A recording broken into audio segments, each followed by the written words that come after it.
Alright, guys, I know it's been a while since I've talked about hockey, and people say, why are you talking about hockey when there's football season going on? Well, the season begins. It begins very, very soon, and I feel I should get my thoughts off, at least as the season starts. First of all, hey, congratulations to the LA Kings. They earned it, and there's no questions after that. Sucks for us, but this is where it's a new year, and you gotta move on from it. So that being said, I like it that the schedule makers got it right and gave the Sharks and Kings the opening night with the banner going up in the Staples Center. I really like that a lot because people like me and fans have to wear the pain, the loss, the suffering. The players, oh, they're still millionaires. They get to look on the next year. Hopefully, when they watch the ceremony that goes on, they get motivated. I hope so. I hope they suffer and they actually wake up because of it. So the Sharks, the captaincy was stripped. Joe Thornton could be captain again, but I don't even know by the time you see this video. They didn't make many changes this offseason because Doug Wilson already extended Marleau and Thornton before they were hit free agency, before the season ended last year. I think that was a big mistake. I was willing to let both of those guys walk. As cruel as it sounds, I was willing to let them walk and just go with the young guys and retool with youth. But no, they kept them, and now they're stuck with them because they both have no trade clauses. So that now what happens? This team has enough talent. There is plenty of talent to make the playoffs. That is, I don't. There is no doubt about that. Just what happens when they get in the playoffs? We all know what's happened. And while some years are not bad, some of those were acceptable exits. The last one was very disgusting, and everyone knows how I feel about that. They made very, very minor moves. They got rid of Brad Stewart, no more Dan Boyle, who we let walk, and guys like Martin Havlat were bought out. So what did they add? John Scott, and re-signed Mike Brown, the biggest free agent signings that we made in the offseason. There was not much cap room, but they could have. They're not one to splurge in free agency. We're kind of used to this. Actually, if you're a Sharks fan and you've been watching the team, they usually try to get guys by trade. Or they just gotta home grow them. That's how the Sharks operate. All the big names the Sharks have had were by homegrown talent or by trade. There has never been a real free agency splurge in Sharks history. Maybe a couple guys going for a long-term deal, but that's about it. So the one thing I'll give them is that they were productive in re-signing Justin Braun to an extension. That's a very good move. I think our top four defensive pairings are going to be fine. Brent Burns goes back to defenseman. I don't exactly agree with that all the way, but yeah, Burns. I prefer him as a forward because his shot is more powerful. But I understand. Okay, we got to move him back. The defensive pairings to me are kind of skeptical. I mean, you have Burns, you got Vlasic as your top two. That's fine. You got Justin Braun, and you have Jason Demers, and that's fine. The third pairing's where it gets scary because you got a young Matt Irwin, and then you have an old Scott Hannon, who we also brought back. I mean, I'm more amazed that we brought him back. I thought Hannon was too old and washed up to be seen.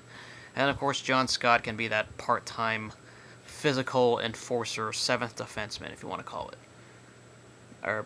There's also Mirko Mueller. I hope to see him make the team and get some significant playing time. This is the guy they traded up for in the draft a couple of years ago. I mean, the Sharks had a lot of draft picks, and they traded up a second rounder just to go up 2 spots in the draft. I don't know exactly why you'd have to do that, but if you're going to trade up, you better and give up a second round pick in doing so. You better make sure the value is good. But they traded up a guy just to prevent one team from taking him. That's the guy they wanted, apparently, and it was on their radar. Hope he does well. This is still a transition year, and you could only hope that the old guys can develop the young guys.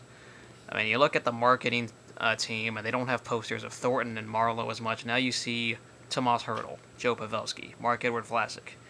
You don't see the usual veterans on the top of the marketing schemes. So you got to hope that the young guys and Hertl, Mueller, and Matt Nieto, they develop. This is a developmental year, and you want to see those guys look adequate when the time comes. Of course, this could be the last year for Antti Niemi in a Sharks uniform if he doesn't play well this year. They will probably let him walk.